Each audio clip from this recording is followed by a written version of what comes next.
Silakan duduk saudara. Shalom. Wah, belum sempat duduk ya. Shalom. Good morning church. Ini merupakan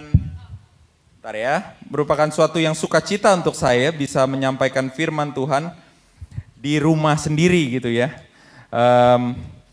Hanya terakhir kali beberapa bulan lalu dan saya mengucap syukur bila pagi hari ini bisa diberikan suatu kesempatan untuk menyampaikan firman Tuhan.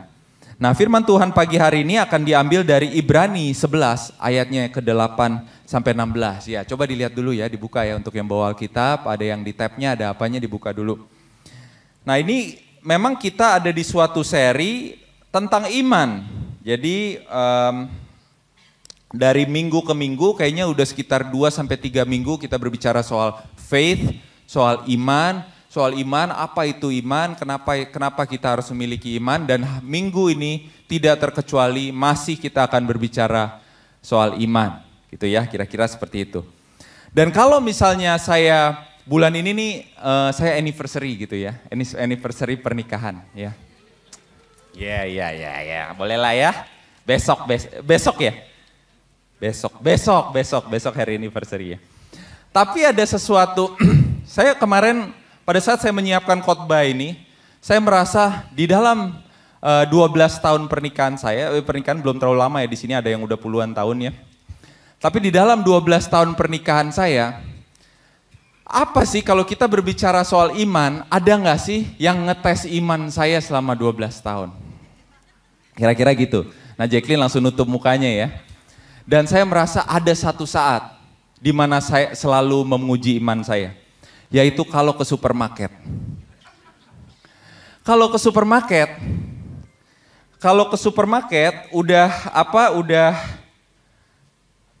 ngantri mau bayar, udah sisa satu orang lagi di depan, dan Jacqueline selalu ngomong, "Sebentar Han, aku ada yang lupa." Ditinggal. Siapa suami-suami yang sering mengalami itu? Om Ardi lah. Dan itu adalah pengujian iman.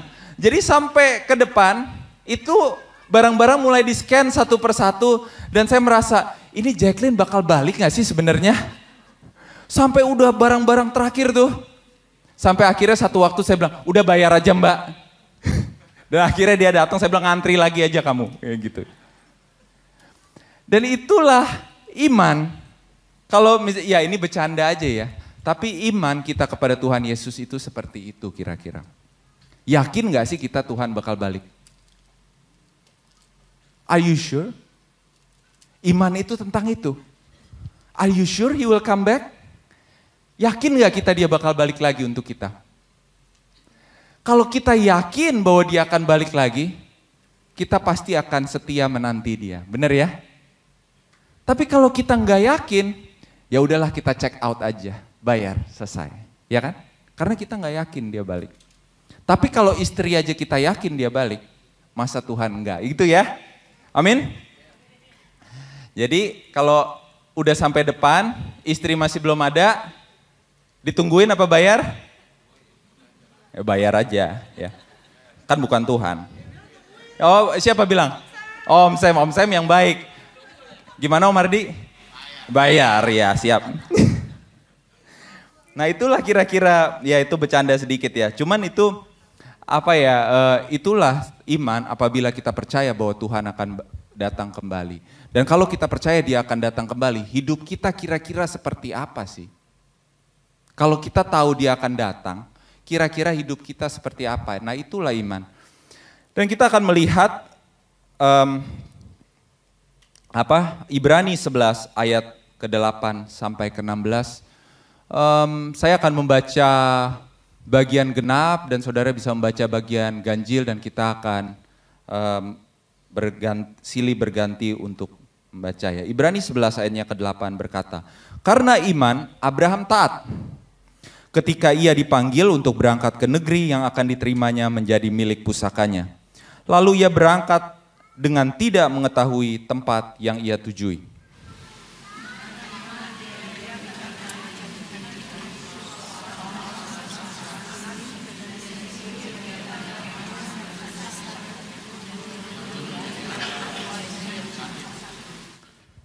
Sebab ia menanti-nantikan kota yang mempunyai dasar yang direncanakan dan yang dibangun oleh Allah.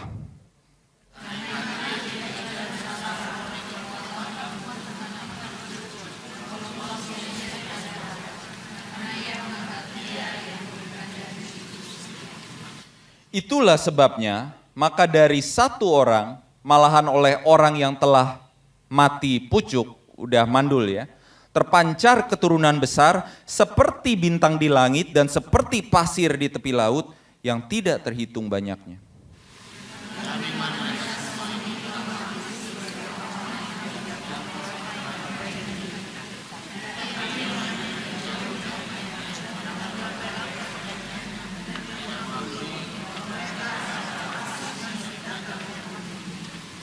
Sebab mereka yang berkata demikian menyatakan bahwa mereka dengan rindu mencari suatu tanah air.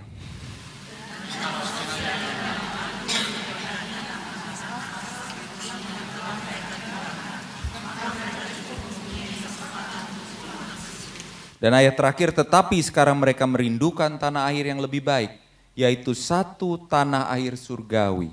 Ya, sebab itu Allah tidak malu disebut Allah mereka, karena ia telah mempersiapkan kota bagi mereka. Amin.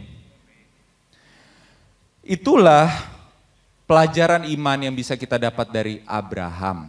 Ya, Abraham ini disebut bapa dari segala bangsa dan dia sangat taat kepada Tuhan. Dan pada hari ini kita akan mempelajari iman dari cerita Abraham itu. Nah, kalau kita melihat cerita itu, kita mulai melihat apa sih efek memiliki iman di dalam kehidupan kita. Ya. Kalau kita punya iman, itu efeknya apa kira-kira gitu.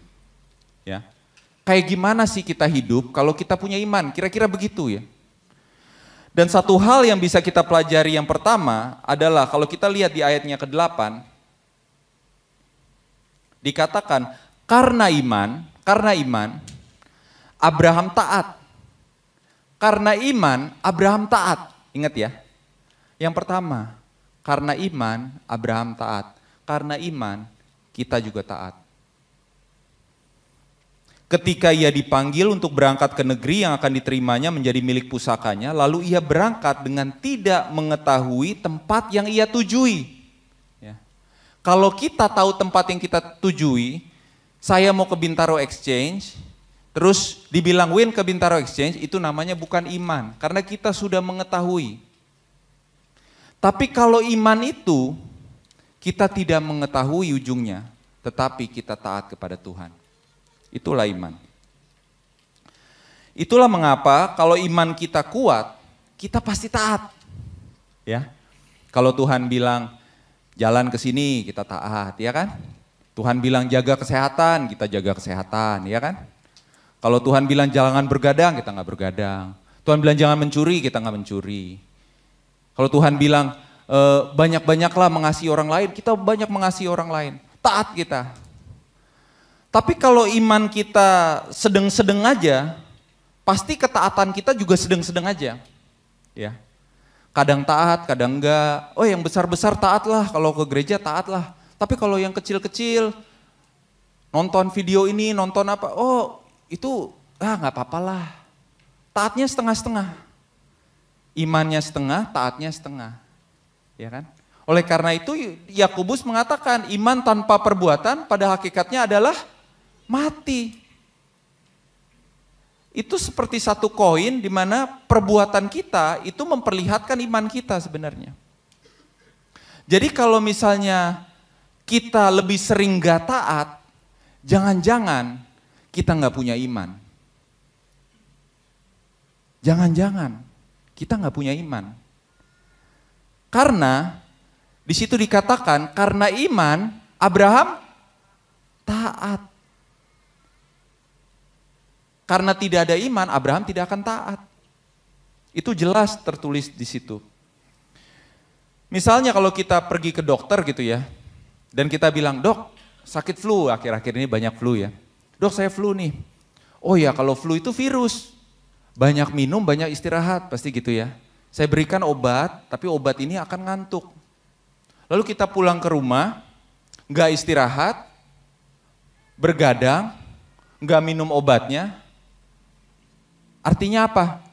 Artinya kita tidak percaya dengan dokter itu. Artinya tidak ada iman. Oleh karena itu, saya mendorong saudara-saudara, kalau kita memiliki suatu iman, ketaatan di dalam kehidupan kita itu pasti nyata. Ya, coba kita introspeksi, bagaimana kita soal ketaatan kita kepada Tuhan? Apakah itu mencerminkan iman kita ya? Nah, kalau kita pelajari Alkitab, Tuhan itu juga bukan seperti diktator ya. Jadi kayak misalnya, oh ini harus kiri, harus kanan. Kalau nggak begini nanti saya pecut. Nanti begini, oh kalau misalnya kamu nggak taat nanti saya masukin kamu ke dalam pencobaan. Tidak seperti itu juga ya. Kalau kita lihat contohnya di Matius 11 ayat 29-30, dia katakan, pikulah kuk yang kupasang dan belajarlah padaku. Karena aku, pasti tahu kan? Karena aku lemah lembut dan rendah hati, dan jiwamu akan mendapat ketenangan. Tuhan itu kalau ngajar kita selalu, ayo belajar bareng, kita belajar bareng, ayo. Ini pikulah kuk itu dua ya, kuknya satu dia pasang di dia, kuk itu apa namanya, bajakan kerbau. Bajakan kerbau itu selalu kerbau berdua. Dan Tuhan bilang, pikulah kuk yang kupasang. Ya, ayo sini dia bilang, belajarlah padaku karena aku lemah lembut dan aku rendah hati. Tuhan Yesus mengatakan seperti itu. Seperti, ayo udah gak apa-apa. Saya ngerti untuk taat itu susah. Ya. Sebagai suami misalnya, saya merefleksikan misalnya 12 tahun pernikahan seperti apa. Banyak juga saya yakin mengecewakan istri, mengecewakan anak banyak juga. Dimana malam-malam kita diskusi, kok tadi emosi banget sama anak ya? Kenapa sih harus ngomongnya begitu, terlalu kasar, terlalu begini, terlalu begitu? Ada hari-hari itu. Tetapi Roh Kudus selalu mengajar kita, ayo gak apa-apa, besok lebih baik lagi. Ayo besok lebih baik lagi. Semakin hari semakin taat. Jeblos gak apa-apa, ayo naik lagi. Ayo pikulah kuk yang kupasang, dia bilang. Karena aku lemah lembut dan rendah hati. Ayo yang penting move on. Nah itulah Tuhan kita pada saat dia mengajar kita. Tapi kalau misalnya kita diajak belajar dan kita belok terus, jangan-jangan kita nggak punya iman. Itu harus jelas. Kita punya iman atau tidak punya iman, itu harus jelas dari awal. Saudara, saya yakin kita semua punya PR di dalam kehidupan kita ya. Apakah di dalam kehidupan kesehatan kita, ya masih banyak yang main gadget sampai malam, ya minum, ngerokok, ya kan? Masih banyak yang banyak PR di dalam kehidupan suami istri, masih ribut terus, nggak mencapai kesepakatan, begini begitu ya. Masih banyak yang punya PR di dalam menjadi orang tua. Saya masih banyak PR-nya gitu ya. Anak saya masih kecil-kecil, nanti pas remaja beda lagi permasalahannya Kaulin ya. Remaja beda lagi. Udah gede lebih masalah lagi gitu ya. Jadi permasalahan PR kita ini banyak. Menjadi anak sekalipun, menjadi anak di tempat kerja, di gereja, masih banyak PR. Tapi kalau kita belajar berjalan bersama dengan Tuhan dan memikul kuk bersama dengan Tuhan, pasti saudara dan saya berhasil. Amin? Amin ya. Yang pertama, karena iman Abraham taat. Yang kedua, kalau kita melihat ayat ke-9, dikatakan di situ, karena iman, ia diam di tanah yang dijanjikan itu seolah-olah di suatu tanah asing. Ini lucu ya, Abraham diam di suatu tanah yang dijanjikan Tuhan. Jadi Tuhan bilang, ini tanah kamu nih, ini tanah kamu nih. Ya, ini tanah kamu kata Tuhan. Tapi di ayat yang 9 dikatakan, ia diam di tanah yang dijanjikan itu seolah-olah di suatu tanah asing. Seolah-olah itu suatu tanah asing. Dan di situ ia tinggal di kemah Dia nggak mau mendirikan rumah, dia mendirikan kemah, ya. Dengan Ishak dan Yakub dan turut menjadi ahli waris janji yang satu itu. Karena apa? Kenapa dia nggak mau nyaman dan menjadikan itu rumah dia? Sebab di ayat 10 dikatakan, ia menanti-nantikan kota yang mempunyai dasar yang direncanakan dan yang dibangun oleh Allah. Dia menantikan sesuatu yang lebih besar daripada tanah yang dijanjikan Tuhan di dunia ini. Ada satu saat di mana Abraham dan Lot pada waktu itu, Abraham menyelamatkan Lot pada waktu itu, dan Abraham dan Lot berjalan bersama-sama. Dan gembala Lot dan gembala Abraham tuh udah begitu banyak pasukannya, udah begitu banyak rakyatnya, udah begitu banyak. Di mana di Alkitab tertulis, sudah tidak cukup lagi tempat itu untuk Abraham dan Lot.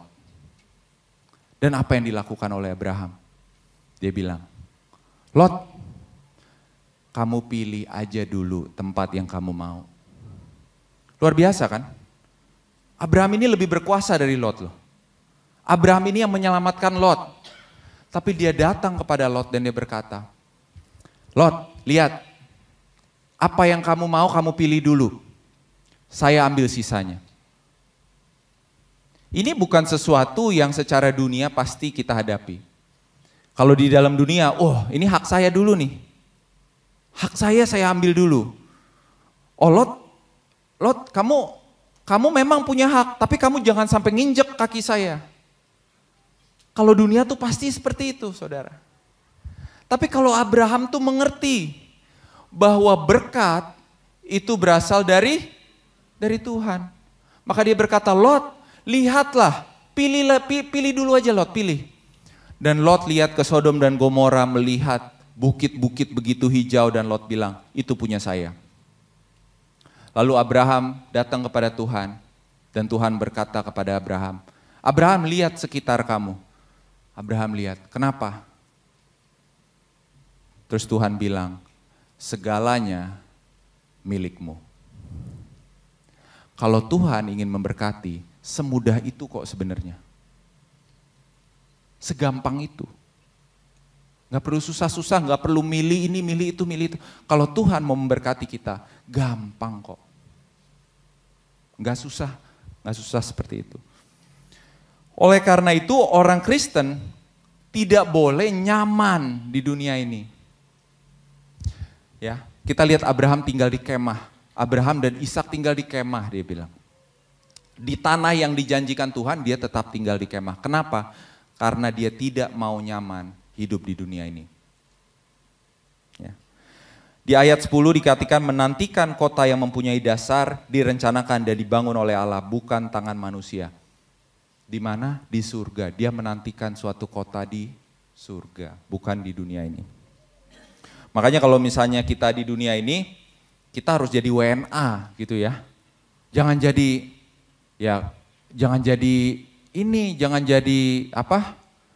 bukan warga negara Indonesia ya, tapi warga negara dunia gitu. Harus jadi WNA. KTP kita tuh harus WNA. Jangan nyaman di sini. Kalau WNA itu nggak nasionalis. Kita kalau WNI kan nasionalis kan, Indonesia nomor 1 pasti bisa maju, Indonesia emas 2045, itu nasionalis ya. Tapi kalau kita hidup di dunia, kita nggak boleh nasionalis. Nilai-nilai yang kita perjuangkan tidak boleh nilai-nilai dunia. Ya kan? Kalau kita lihat, kayaknya bener nih, kayaknya nggak salah. Ya kan? Asal nggak menyakiti orang lain nggak apa-apalah. Tapi nilai yang kita perjuangkan adalah nilai-nilai surgawi. Bukan nilai-nilai duniawi. Jadi jangan sampai anak-anak Tuhan bersikap nasionalis untuk dunia. Ya. Itu sangat-sangat penting dan banyak orang Kristen di zaman ini mulai memperjuangkan nilai dunia. Awalnya kompromi, lama-lama mulai memperjuangkan nilai dunia ya. Ada beberapa ajaran-ajaran sesat di luar sana, ya contohnya misalnya ada suatu Injil kemakmuran di mana katanya orang Kristen tuh harus kaya katanya. Kalau nggak kaya itu artinya, imannya kurang hebat gitu katanya ya. Dan itu dimulai dari apa? Dimulai dari kompromi. Dimulai dari oh ya udah bersyukur mendapatkan suatu berkat finansial misalnya. Dapat bonus, oh bersyukur kepada Tuhan. Lalu mulai melihat, oh setiap saya berdoa besoknya dapat bonus. Wah ini dari Tuhan nih. Lama-lama mulai berkompromi dan merasa, oh berkat itu ternyata finansial kalau berkat itu. Kalau misalnya sukacita bersama keluarga, oh itu bukan berkat itu. Lama-lama orang Kristen turun begitu dalam sampai akhirnya dia merasa oke, menjadi orang Kristen itu harus kaya. Begitu juga ada Injil yang mengatakan bahwa oh kalau misalnya kita jatuh di dalam dosa, Tuhan itu pasti adil dan setia untuk mengampuni dosa kita. Lalu perlahan-lahan dia jatuh di dalam dosa karena tidak bisa memperjuangkan keluar dari dosa itu. Lama-lama dia mengatakan, oh ya udah nggak apa-apa, yang penting saya minta maaf tiap malam. Dia minta maaf. Di akhirnya, next thing you know, kita udah dalam suatu Injil pengertian sendiri of hyper grace. Di mana tiap hari kita hidup aja dalam dosa. Toh Tuhan setia dan adil ngampunin kita tiap hari. Itulah kesesatan pada saat kita nyaman. Ya. Itulah kesesatan pada saat kita merasa nyaman di dalam kehidupan kita. Maka Abraham tidak mau nyaman. Walaupun saya ada di dalam tanah perjanjian, saya buat kemah. Saya nggak buat rumah, saya buat kemah, dia bilang. Karena saya menantikan suatu kota yang didirikan di surga. Dan kalau kita seorang WNA, kalau yang pertama tidak nyaman, tidak nasionalis, kedua adalah kalau misalnya kita WNA, kita tidak memiliki kemudahan, ya kan? Kalau WNI kan, oh dapat BPJS ya, kalau kita WNI, misalnya warga negara Indonesia dapat BPJS, bisa ini, bisa itu ya. Nah sering kali saya ada beberapa sahabat saya yang akhirnya terjebak gitu ya. Akhirnya untuk mendapatkan hutang usaha misalnya, akhirnya harus pindah agama gitu ya. Kenapa? Karena mendapatkan kemudahan dunia. Is it worth it? Itu kan pertanyaannya, is it worth it? Kalau WNA itu di Indonesia tuh nggak boleh punya properti katanya gitu ya. WNA nggak boleh punya properti, terus ngurus izin juga susah, terus tinggal juga visanya ada jangka waktunya gitu ya, susah ya. Tapi itulah Alkitab mengatakan soal kekristenan gitu ya. Kekristenan itu seperti itu. Oleh karena itu kalau misalnya kita membaca Alkitab dikatakan, kalau kamu tidak kerja, nggak usah makan katanya. Di dalam 1 Tesalonika 4 dikatakan bekerja dengan tangan sehingga kamu hidup sebagai orang yang sopan di mata orang luar dan tidak bergantung kepada mereka katanya. Orang-orang Kristen harus menjadi orang-orang yang gigih. Menjadi terang, menjadi garam dan tidak membebankan orang lain. Ada suatu saat di mana Abraham bersama dengan Lot dan Abraham berbicara kepada Lot dan menyuruh memilih itu. Saya yakin Abraham juga pasti merasa ragu pada waktu itu. Ya, ini benar nggak sih? Ya. Dan saya yakin kita semua pasti juga pernah merasakan ragu itu. Ya. Benar gak sih? Tetapi di dalam ketaatan Abraham, Tuhan mampu bekerja di dalam kehidupan Abraham. Saudara, apabila yang pertama iman itu memberikan kita ketaatan, kedua iman itu memberikan kita suatu pengharapan. Ya. Yang kedua pengharapan untuk kota yang lebih besar, pengharapan untuk kedatangan Tuhan untuk yang kedua. Dan yang ketiga, kalau kita lihat di ayatnya ke-11, dikatakan karena iman Yang ketiga, Abraham juga dan Sarah beroleh kekuatan untuk menurunkan anak cucu, walaupun usianya sudah lewat. Karena ia menganggap dia yang memberikan janji itu setia. Itulah sebabnya maka dari satu orang, malahan orang yang telah mati pucuk, karena Sarah sudah mandul, sudah tua, dan Abraham pun umurnya sudah 100 pada waktu itu ya. Terpancar keturunan besar seperti bintang di langit dan seperti pasir di tepi laut yang tidak terhitung banyaknya. Amin. Maksudnya apa? Bahwa karena iman, nomor satu, Abraham diberikan kekuatan. Karena iman, ia juga dan Sarah beroleh kekuatan. Kekuatan untuk apa? Pertanyaannya. Karena iman, ia juga dan Sarah beroleh kekuatan di ayatnya ke-11. Kekuatan untuk apa? Kekuatan untuk Tuhan bekerja di dalam kehidupan Abraham. Kekuatan untuk Tuhan bisa bekerja di dalam kehidupan Abraham. Jadi satu hal yang harus kita pahami, Tuhan hanya bisa bekerja di dalam kehidupan kita apabila kita memiliki iman. Amin. Tuhan tidak akan bisa bekerja kalau kita tidak memiliki iman. Jadi iman kepada Tuhan Yesus memberikan kita kekuatan untuk Tuhan bekerja di dalam kehidupan kita. Kalau kita lihat di Kejadian 15 ayatnya yang ke-6, di situ dikatakan, lalu percayalah, waktu itu namanya masih Abram ya. Lalu percayalah Abram kepada Tuhan. Dan maka Tuhan, di situ disebutkan di ayatnya yang ke-6, maka Tuhan memperhitungkan hal itu kepadanya sebagai kebenaran. Saudara, Tuhan memperhitungkan kepercayaan Abraham. Setiap iman kita, Tuhan memperhitungkan. Ya. Memperhitungkan, dihitung. Berapa sih iman lu? Ya. Ini penting ya. Berapa iman kita? Itu dihitung sama Tuhan. Dan Tuhan memperhitungkan hal itu sebagai kebenaran.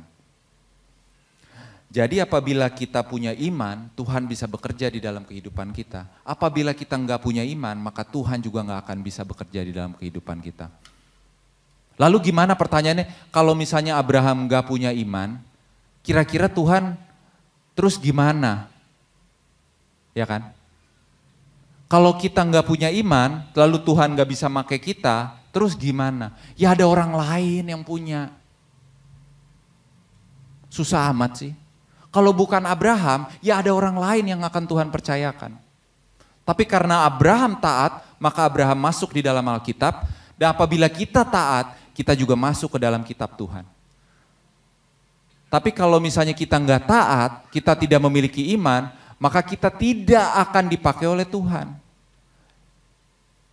Dan Tuhan berkata, siapa lu? Iya kan? Emang lu siapa? Kalau nggak ada kamu ada orang sebelahmu kok. Kalau nggak ada kamu ada orang sebelahmu kok. Dan Tuhan memperhitungkan iman itu. Nah saudara-saudara, banyak hal yang Tuhan bisa lakukan melalui kehidupan kita. Saya yakin semua Tuhan tuh punya rencana yang luar biasa kepada setiap dari kita di ruangan ini. Yakin saya. Tuhan bilang, kamu bakal jadi berkat buat orang lain. Pasti. Karena itu janji Tuhan di Alkitab. Dalam Yohanes dikatakan kita akan melakukan hal-hal besar, malah lebih besar dari yang Yesus lakukan. Katanya seperti itu. Yohanes 14 kalau mau baca. Tuhan tuh pasti punya rancangan yang the best deh untuk kita semua di sini. Ya mungkin enggak secara berkat jasmani, jadi presiden, jadi menteri, bukan seperti itu. Tapi kalian pasti semua bisa menjadi berkat bagi orang lain. Kata Tuhan tuh begitu kira-kira. Tetapi untuk kita bisa menjadi berkat, apakah kita punya iman seperti Abraham? Punya enggak sih kita iman itu? Dan ingat ya, kalau punya iman pasti taat. Ya kan? Yang pertama, kalau punya iman pasti taat. Jadi kalau kita taat kepada Tuhan, kita punya iman. Kalau kita punya iman, Tuhan bisa bekerja di dalam kehidupan kita. Amin? Amin ya. Permasalahan yang kita hadapi seperti permasalahan yang kita hadapi, kalau Tuhan ingin menyelesaikan itu gampang. Ya. Kalau Tuhan mau bekerja di dalam kehidupan kita nih, kita punya masalah apa sih? Masalah suami istri, masalah anak, orang tua, ya kan? Masalah hutang, ya kan? Masalah apa? Canduan pornografi, kesehatan mental, apalah semua.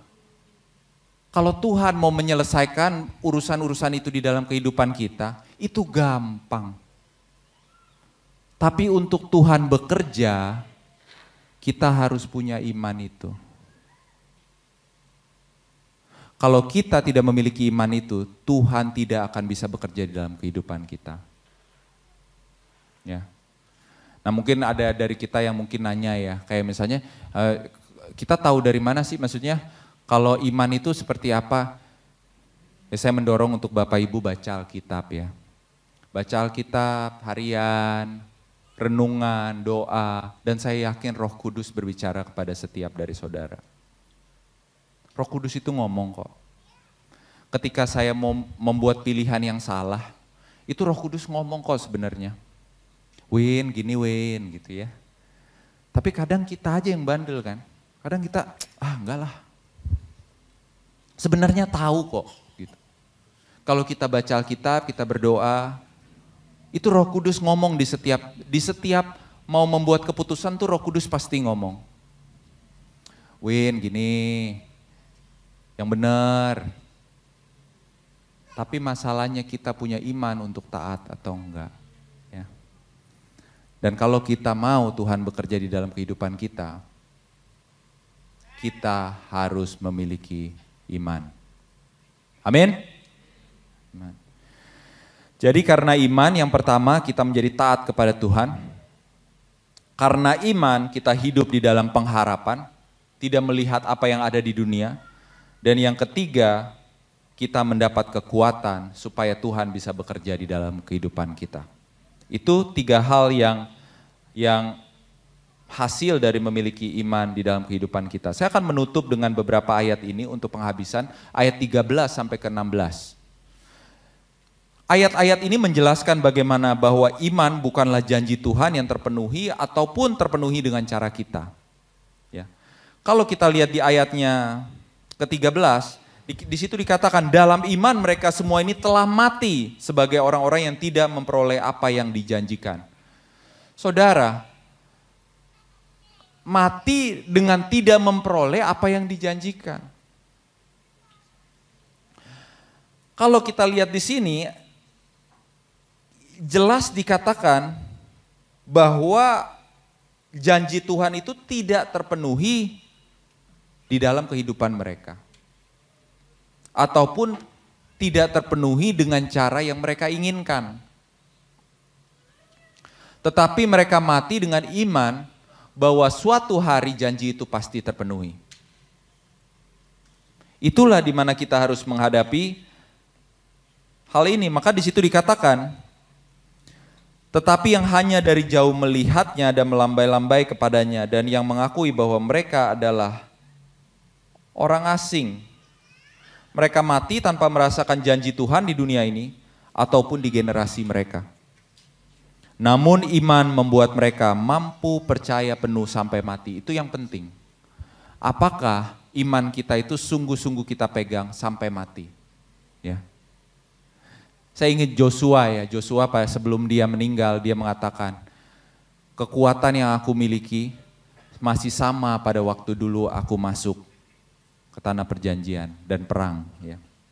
Luar biasa imannya. Dan di situ dikatakan, di ayat 14, sebab mereka berkata demikian menyatakan bahwa mereka dengan rindu mencari suatu tanah air Dan di ayat 15, dan kalau sekiranya dalam hal itu mereka ingat akan tanah asal yang telah mereka tinggalkan, maka mereka cukup mempunyai kesempatan untuk pulang ke situ. Ayat 15 ini mengatakan, coba lihat ayat 15, dikeluarin.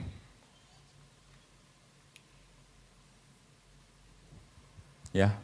Dan kalau sekiranya dalam hal itu mereka ingat akan tanah asal yang telah mereka tinggalkan, maka mereka cukup mempunyai kesempatan untuk pulang.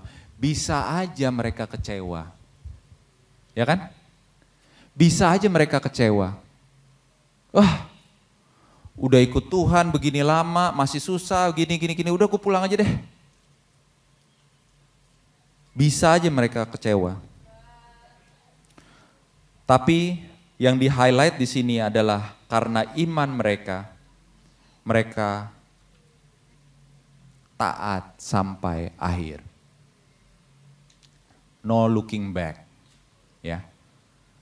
No looking back kayak istrinya Lot. Istrinya Lot itu udah dibilang ya, pada saat Sodom dan Gomora dihancurkan, jangan lihat ke belakang katanya.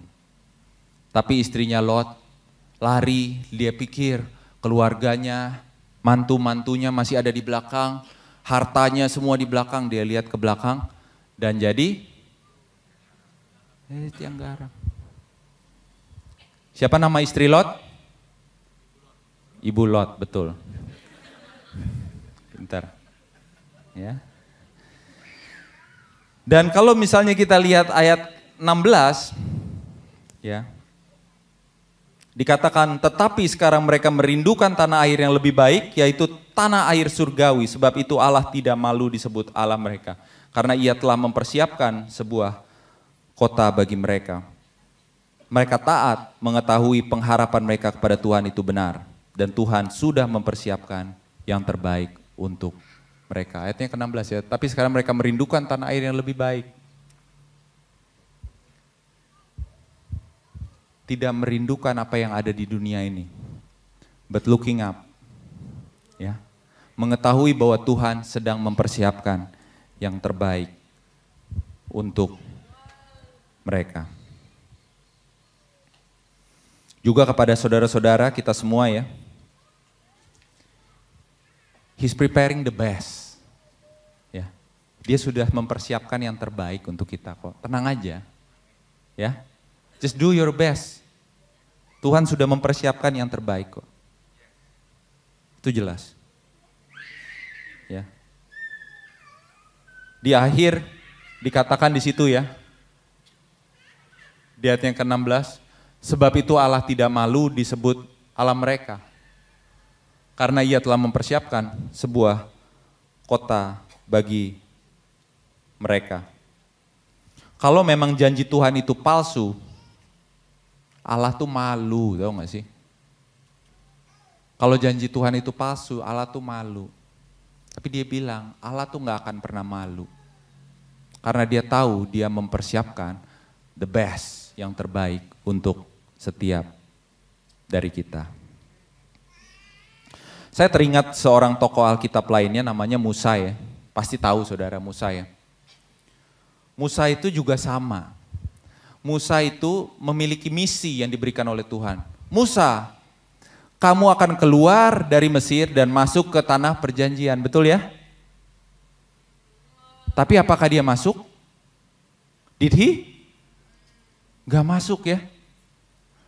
Dan Tuhan hanya bilang, kamu naik ke atas bukit dan lihatlah tanah perjanjian itu. Dan kamu akan masuk ke penghentian bersama bapak ibunya ya semua ya.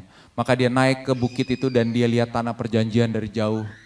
Dan Tuhan bilang, oke, your time is up. Dan did he fail? Apakah dia gagal? Pertanyaan saya. Apakah dia gagal? Ya. Kalau misalnya kita lihat pada waktu Tuhan Yesus berdoa di atas bukit, dan ada dua orang yang turun memberi kekuatan kepada Yesus. Ada Elia dan ada Musa. Dan Petrus berkata, Tuhan Yesus, baiklah aku buatkan kemah kepada dua orang ini. Ingat ya,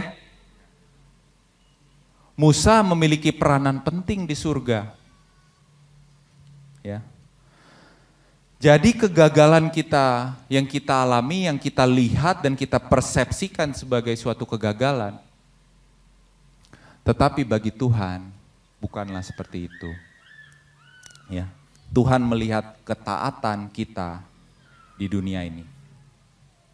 Ya, Tuhan melihat iman kita, Dia memperhitungkan iman kita, dan Dia memperhitungkan iman itu sebagai suatu kepercayaan. Dan saya mendorong ya untuk kita semua, saudara-saudara ya, di sini seperti sahabat-sahabat saya sendiri, ada om, tante semua. Dan saya mendorong untuk kita semua sungguh-sungguh memiliki iman seperti Abraham. Ya, semakin hari semakin taat. Emang Tuhan tuh nggak langsung kayak kamu harus begini nih, enggak. Tapi Tuhan bilang, ayo pikul aku, ayo belajar bareng-bareng. Semakin hari semakin taat sama Tuhan.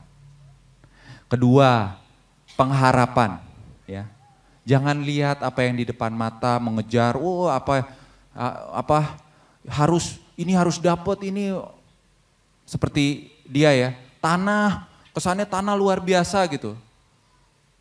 Tapi no, Abraham tinggal di sebuah kemah di atas tanah yang dijanjikan. Lihatlah suatu hal-hal surgawi, lihatlah sukacita kita bersama keluarga, bagaimana Tuhan menuntun keluarga kita, bagaimana Tuhan menuntun anak kita, bagaimana Tuhan menuntun usaha kita, lihat itu. Jangan lihat apa yang materi terus, apa yang duniawi terus. Iman membuat kita bisa melihat lebih besar dibanding apa yang kita lihat di dalam logika kita. Yang ketiga, iman itu memberikan kita kekuatan supaya Tuhan bisa bekerja di dalam kehidupan saudara ya. Jadi apabila saudara memiliki kesulitan pada saat-saat ini, punyalah iman kepada Tuhan ya. Supaya Tuhan bisa bekerja di dalam kehidupan kita. Mari kita tunduk kepala, kita berdoa.